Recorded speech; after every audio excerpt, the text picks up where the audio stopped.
Salut tout le monde, je m'appelle Victorine, je suis technologue en physiothérapie chez ABC Clinique Vaudreuil. Salut, moi c'est Aude, aussi ostéopathe chez ABC Clinique Santé, donc une clinique interdisciplinaire.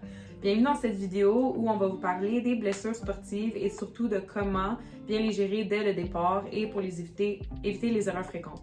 Du coup, très rapidement, on va juste revenir sur les bases, à savoir qu'est-ce qui différencie ostéo et physio. Ostéo, on va juste être basé sur la globalité du corps. Donc on va vraiment regarder de la tête aux pieds pour savoir un peu comment vous tenez, comment ça bouge et comment vous fonctionnez au quotidien. Et le but, c'est d'aider votre corps à vous remettre un maximum de lui-même en fonctionnalité. Souvent, on pense qu'il faut choisir entre la physio et l'ostéo, mais en réalité, nos approches sont complémentaires.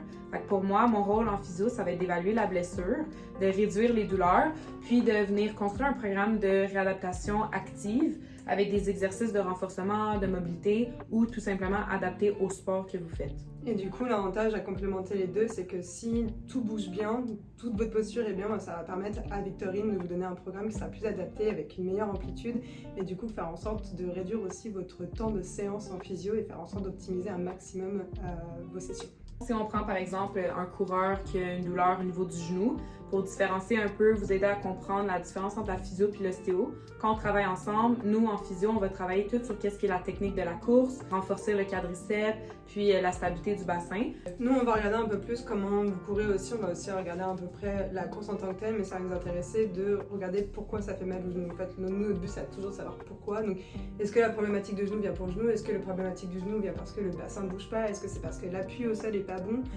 Donc, on va vraiment s'intéresser sur tout ce qui va se passer autour du genou.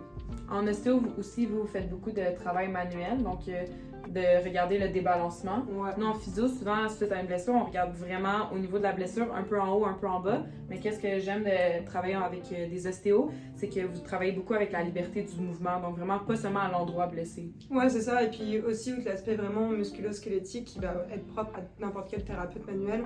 On va aussi s'intéresser à votre hygiène de vie, donc typiquement ce qui peut causer aussi une douleur du genou. Le bassin peut ne pas être amené à bouger et votre hygiène de vie, notamment votre système digestif, va nous intéresser. C'est ça aussi qui peut créer un débalancement et jouer aussi par la suite sur l'apparition de certaines blessures. En bref, on regarde la blessure sous deux différents angles, mais on va faire une prise en charge quand même globale et complète ensemble. Ok, du coup, il va y avoir plusieurs erreurs à éviter après une blessure. Le fait de reprendre trop vite. Souvent, on pense que le fait qu'on ait plus mal ou qu'on ait moins mal, ça veut dire qu'ailleurs on est prêt à se remettre en course, mais c'est pas forcément le cas et pour ça il y a plusieurs petites choses à faire et à penser avant de reprendre le sport. La deuxième erreur commune qu'on entend, c'est de rester complètement inactif.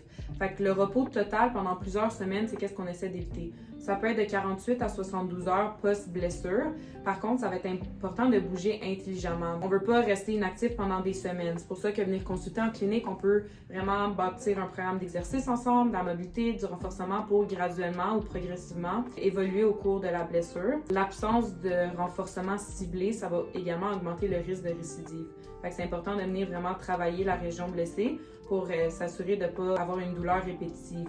Si on prend comme exemple un joueur de soccer qui a eu une entorse de cheville mais qui n'a jamais nécessairement eu des traitements ou un programme d'exercice axé sur la cheville, c'est quand même souvent commun d'un joueur de soccer d'avoir plusieurs entorses à la cheville. Ouais, c'est ça, on va essayer de faire en sorte que ça ne se répète pas, donc faites aussi de faire en sorte de bien traiter la blessure originelle parce que par la suite ça peut engendrer d'autres blessures, soit à d'autres endroits mais aussi une récidive sur la même zone.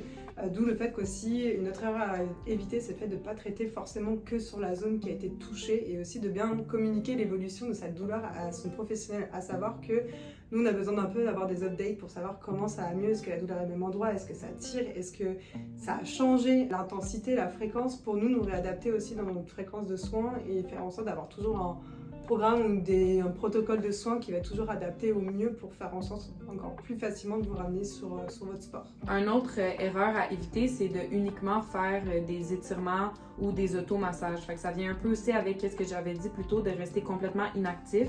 Fait que c'est sûr que c'est bien de faire des étirements et des automassages. Par contre, on devrait faire plus. Par exemple, que ce soit des tests fonctionnels ou un peu de réadaptation comme du renforcement, de la mobilité, comme qu'on avait dit un peu plus tôt. Ouais.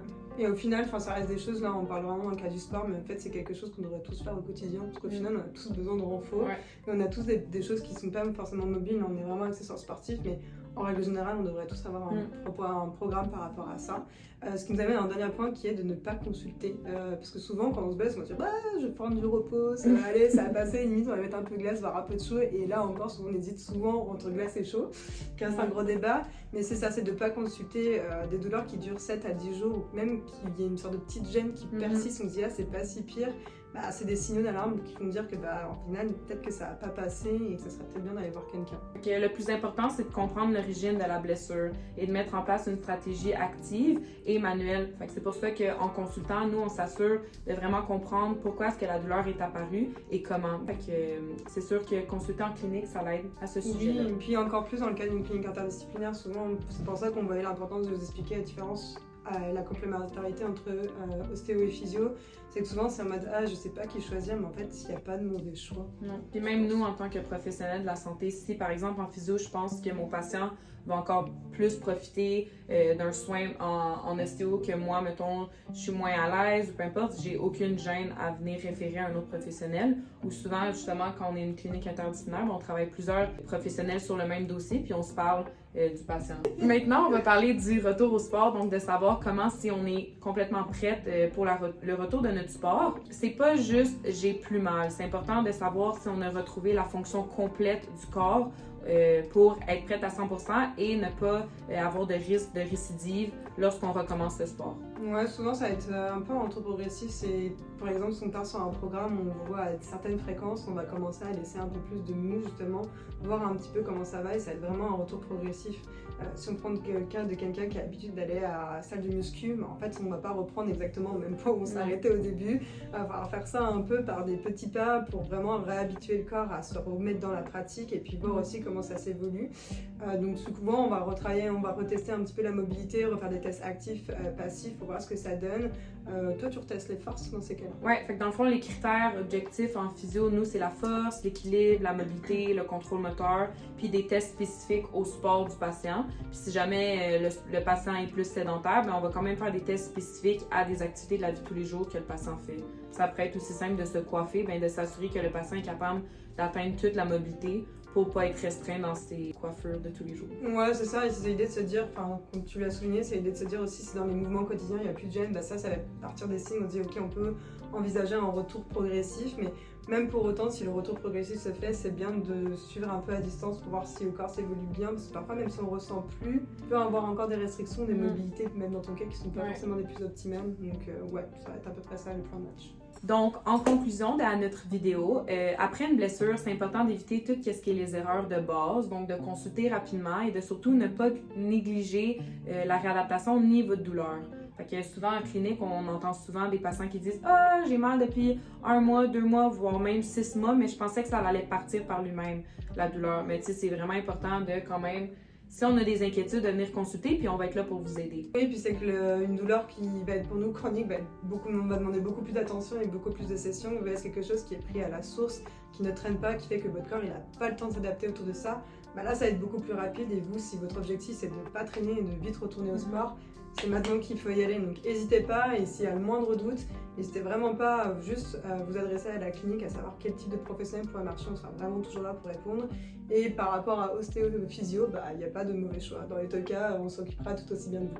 Fait que n'hésitez pas à aimer la vidéo et laisser un commentaire si jamais il y a une blessure en particulier que vous aimeriez qu'on parle prochainement. Merci! Bye!